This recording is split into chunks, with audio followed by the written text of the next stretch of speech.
Something we don't do, but some other groups are doing that you may hear about is focused beam radiation. There is a national trial going on. I think the closest center to us in Michigan is in Indianapolis. And this seems to work to some extent, and there have been some very good reports, mostly out of the south of France, on seizure freedom.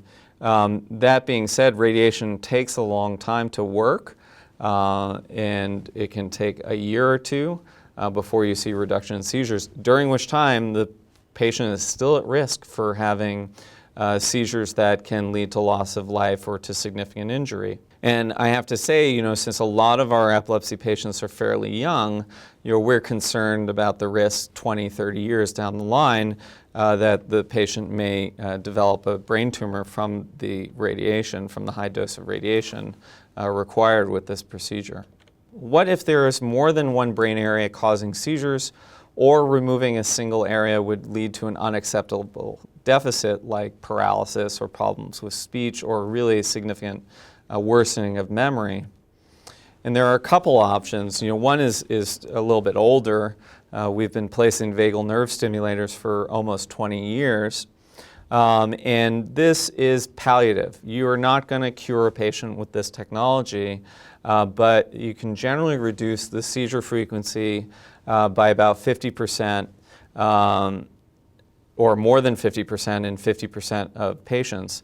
And the benefit seems to get better over time. That being said, about a quarter of patients don't receive any benefit from therapy. The likelihood of seizure freedom is only about 10%. And so although a lot of patients do get referred to us for surgery, having had this less invasive procedure, I really don't think it's the way to go. I think the patients should be evaluated first to see if they're a candidate for a resection and potential cure. And if they're not, this is a good backup. Having this device does make it a little bit harder to figure out where seizures are coming from in some patients. It does limit certain types of studies we can do. And then there's a newer technology that was just FDA approved in 2014, and this is akin to a demand defibrillator for the brain. So if you can figure out where the seizures are coming from, but it is not safe to take that area of the brain out, you can place up to 2 electrodes. So if the patient has 5 areas of the brain causing their seizures, this is not useful. But for 1 or 2 areas, you can place electrodes in. The computer actually will detect when a seizure is starting or is about to start, and then deliver an electrical pulse, just like a defibrillator, and abort the seizure or reduce the severity of the seizure. And this was a very good prospective randomized controlled trial that we were actually one of the centers for. So we have a lot of experience with this technology going back almost 10 years, even though it was only FDA approved in 2014.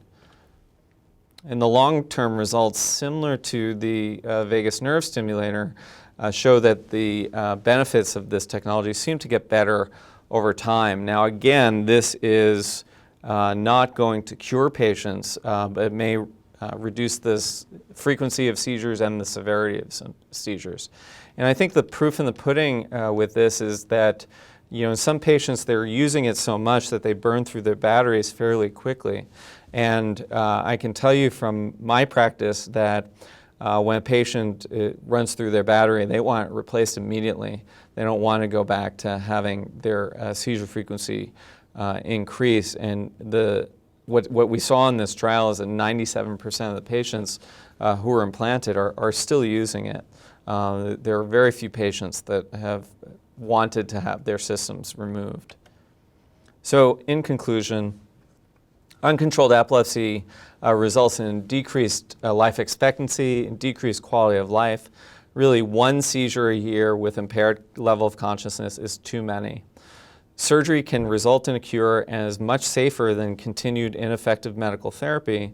And here at Henry Ford, we hope that emerging technologies are likely to allow better localization of what areas of the brain are causing epilepsy and make surgery safer. So thank you very much for your time. I hope this has been informative.